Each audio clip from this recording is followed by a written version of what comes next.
Salut tout le monde, aujourd'hui je vais ruiner votre scolarité parce qu'on va parler de séries, clairement. En ce moment je suis pas mal sur Netflix, c'est vrai, et du coup ça m'a donné une idée de vidéo. Je voulais juste vous parler de mes séries préférées. Alors je vais pas vous parler de Pretty Little Liars, Game of Thrones et tout, donc voilà, j'espère que vous allez aimer la vidéo.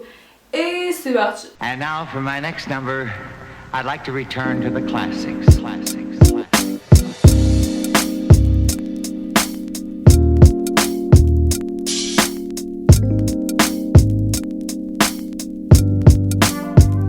Oui, donc bon, je dis que c'est des séries Netflix, mais à la base c'est pas vraiment des séries Netflix. Et en plus j'ai vérifié avant la vidéo, elles sont toutes disponibles en streaming et quelques-unes sur Dailymotion, donc vous pouvez pas dire que j'ai pas pensé au Broadcast Beach. La première série dont on va parler, c'est Rick et Morty. Alors là vous allez vous dire oui mais ça ressemble aux Simpsons, c'est pas vraiment une série, c'est un dessin animé. Alors oui c'est un dessin animé, mais je le considère comme une série, tout simplement parce qu'il y a une trame dans l'histoire. Même si comme dans les Simpsons tous les épisodes sont indépendants, il y a quand même une histoire qui suit en fait. Et c'est juste la révélation de l'année. Donc Rick et Morty, c'est avant tout l'histoire d'un grand-père, Rick, et de son petit-fils Morty. Alors il faut savoir que Rick est alcoolique, c'est un scientifique, et il est vicieux, et il est mauvais. Et Morty, lui, il est plus fragile et instable émotionnellement parlant. Et c'est vraiment trop drôle. Si vous voulez, c'est un peu le mélange des Simpsons, de Futurama, de South Park, de Gravity Falls, d'Adventure Time. Ça regroupe un peu tout ça. Et il y a plein de références à des films, à des séries, c'est vraiment trop drôle. Il faut savoir qu'à la base, Rick et Morty c'était une parodie de Retour vers le futur. C'est totalement déjanté. La première fois que j'ai vu un épisode de Rick et Morty, j'ai vraiment collé du cul. J'étais en mode attends, what? C'est vraiment super bien. Ce que j'aime beaucoup, c'est que c'est totalement déjanté, mais il y a un véritable fond scientifique. Enfin, il y a des thèmes qui sont abordés qui sont pas faciles, genre la 4ème dimension. Moi, ça m'a appris plein de choses niveau anatomie. Je vous jure, c'est vraiment trop drôle. Dès le premier épisode, on est dedans quoi, enfin c'est vraiment trop bien. Donc Rick et Morty, retenez bien. En plus, la saison 3, elle sort dans 2 semaines, pile poil quand j'ai mes bacs blancs. Merci Seigneur. Je vais rater mes bacs blancs à cause de Rick et Morty. Vous arrêtez pas au générique tout pété parce que bon, peut-être que vu comme ça donne pas trop envie de voir, mais Rick et Morty c'est super bien.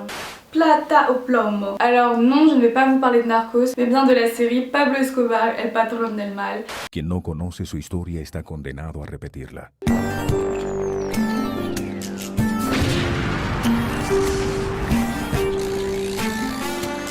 Terremotos, corruptos y mafiosos, hombres o mujeres, ya no hay miedos. Se mata la gente, pero no las almas. Mi patria no cae, tropieza o resbala. Se pone de pie, se limpia la cara. Pour résumer, c'est un peu la version du Bled de Narcos. C'est une série qui est évidemment sur Pablo Escobar et qui est sortie avant Narcos. Et c'est une telenovela colombienne, donc il n'y a pas vraiment de moyens. Les acteurs sont récurrents. Par exemple, dans les premiers épisodes, on voit un acteur mourir et on le voit réapparaître dans un autre personnage, donc t'es en mode...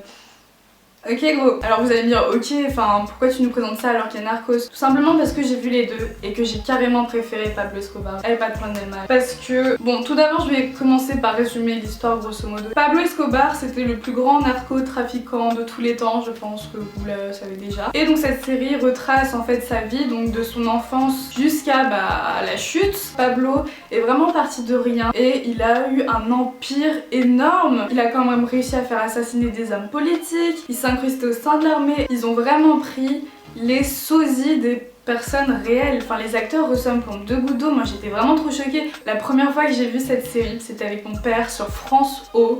Oui, je sais, je suis ce genre de personne qui regarde France O, Teva, RMC Découverte, La 23... Ficha. Et là, on zappait et on est tombé dessus avec mon père. Et au début, on a fait l'erreur que tout le monde commet quand il regarde Pablo Escobar, le patron du mal. On a fait putain, c'est quoi cette VF? C'est horrible, c'est vraiment horrible. Il y a 5 personnes à tout casser qui font toutes les voix de la série. Du coup, c'est horrible parce que t'entends les mêmes voix de partout. Du coup, si j'avais un conseil à vous donner, ce serait de regarder la série en VO sous-titré parce que l'espagnol c'est super beau. En plus, c'est l'accent colombien. T'es en mode oh mon dieu. Je pense que j'ai beaucoup aimé la série parce que Narcos c'est assez romantisé. Enfin, c'est beaucoup de fiction. C'est vraiment un show à l'américaine. Il y a énormément de moyens, c'est super bien et tout, c'est beau. Mais dans le fond, j'ai plus aimé cette série, enfin la série dont je vous parle, parce qu'on était tout simplement plus fidèles aux faits réels. C'est une super série, franchement soyez ouverts d'esprit. C'est pas parce que les premiers épisodes sont super longs qu'il faut arrêter. Donc si vous avez regardé Narcos et que vous avez aimé, je vous conseille vraiment de voir cette série. Ok, donc la prochaine c'est vraiment ma série préférée, I swear to God, on va parler des Peaky Blinders. Yeah! Peaky Blinders, c'est un peu comme Narcos, mais dans les années 1920 en Angleterre. De quoi ça parle clairement? Alors les Peaky Blinders, c'était un gang, à la base c'était une famille, donc la famille Shelby. Donc à la base ils étaient plusieurs frères, ils sont allés combattre en France pendant la Première Guerre mondiale et ils sont venus en France pour faire de la money et tout, en faisant des trafics de Paris, en vendant de la drogue, enfin c'était vraiment des truands. Et il faut savoir que Peaky Blinders, en fait, ça vient du fait qu'ils avaient des lames de rasoir dans leur béret et qu'ils aveuglaient leurs ennemis avec. Donc tu vois la couleur de la série ou... C'est donc inspiré d'une histoire vraie. Il y a vraiment eu le gang des Peaky Blinders. Pareil que pour Pablo Escobar, El Patron del Mal, j'ai découvert cette série sur Arte. Oui, il n'y a pas que des trucs nuls sur Arte, je suis désolée. Alors non seulement l'histoire est super intéressante, on a affaire à des conflits avec des Italiens, des Irlandais, des Gitans, des Juifs, des Français, 2 hours later, des Russes aussi. Et on voit un peu l'Angleterre pauvre des années 1920 et les décors sont fantastiques. On a vraiment l'impression d'y être. La série en elle-même est belle à regarder et je vais en venir aux acteurs. Franchement, ils sont incroyables, notamment celui qui joue Thomas Shelby. En fait cet acteur je l'avais vu dans Inception et je le trouvais vraiment trop nul dans son rôle et là je l'ai revu dans Peaky Blinders et je me suis dit mais ce rôle est fait pour lui. C'est comme Hugh Laurie, tu vois. Il était fait pour Dr House, tu vois ce que je veux dire? Tu le vois pas dans une autre série. Vraiment c'est ma série préférée, c'est une des meilleures qui ait jamais existé je pense. C'est super bien. This is our city. Take me down. No, you won't take me down. Russians have made contact. They are very dangerous people. Take me down. If we lift our heel off their necks now, they'll just come at us. We should never have got into this, Tom.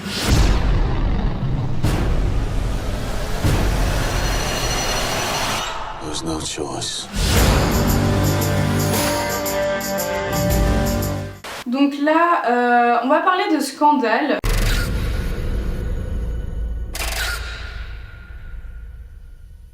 À la base, c'était une série qui passait sur M6 je crois. Et c'était un peu comme toutes les séries qui passent sur M6, j'ai envie de te dire. Enfin c'est bien, mais c'est un peu tout le temps la même chose. Et aux États-Unis, il y a des enquêtes, tout ça, machin machin. Mais au final, il y a eu des paris qui ont été pris dans cette série qui sont tellement fous. Et j'aurais jamais pensé que la série allait prendre ce tournant. Ça en a fait une série plutôt intéressante. En gros je vais vous expliquer. À la base, qui est parti d'une liaison entre une avocate et le président des États-Unis est parti en conflit géopolitique. Alors c'est pas leur liaison qui a engendré le conflit tu vois, mais dans le sens où la première saison c'était vraiment basé sur le scandale entre une avocate et donc le président. Donc dans les saisons d'après t'as eu de la géopolitique, t'as eu des conflits de fou, t'étais en mode mais quoi, mais comment c'est possible? Franchement j'adore l'actrice qui joue Olivia Pope, elle est vraiment trop belle, elle joue trop bien. Je pense qu'il vous dit un truc le président parce qu'il a joué dans Divergence je crois. C'est pas forcément mon acteur préféré, je t'avoue que bon, dans la saison 1 et 2 on se passe vraiment dans la Maison Blanche et tous les conflits qu'il peut y avoir, le rôle de chacun, c'est vraiment super intéressant.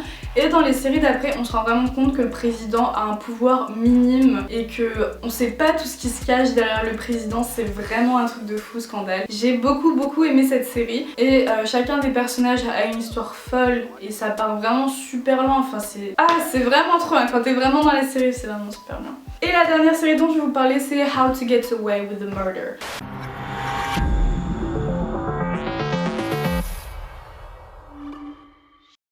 Je sais pas pourquoi j'étais trop prise dans cette série. C'est l'histoire d'Annalise Keating, qui est professeure à l'université et qui est avocate en parallèle. En gros, chaque année, il y a quelques-uns de ses étudiants qui sont engagés pour travailler avec elle dans son bureau. Sauf qu'il y a une année où en fait, il y a ses élèves qui vont être impliqués dans un meurtre. Et donc elle, vu qu'elle est avocate, elle connaît toutes les techniques en gros pour un peu échapper tout à ça. Justement, c'est pour ça que la série s'appelle How to Get Away with the Murder. Et en gros, il se trouve qu'Annalise, elle aussi, va être impliquée dans une affaire de meurtre, que son mari mais qu'aussi ses potes. En fait bref, tout le monde a un rapport et en fait on s'en rend compte au fur et à mesure et c'est vraiment trop prenant, mais genre vraiment. Et moi j'adore ce genre de série où il y a des affaires qui se résolvent et où t'as une histoire en parallèle. Si vous avez le temps, que vous aimez un peu les séries policières et que vous avez envie de changer de NCIS et compagnie, je vous conseille vraiment cette série. Donc voilà, cette vidéo est terminée. J'espère vous avoir fait découvrir pas mal de trucs. Si vous avez des bonnes séries aussi qui sont susceptibles de m'intéresser, alors oui, je sais, vous allez me dire ah si t'aimes Rick et Morty, tu dois sûrement connaître BoJack Horseman, et moi je suis en mode no, ça c'est vraiment trop pour moi, c'est trop. Je vous fais de très gros bisous et je vous dis à la prochaine vidéo.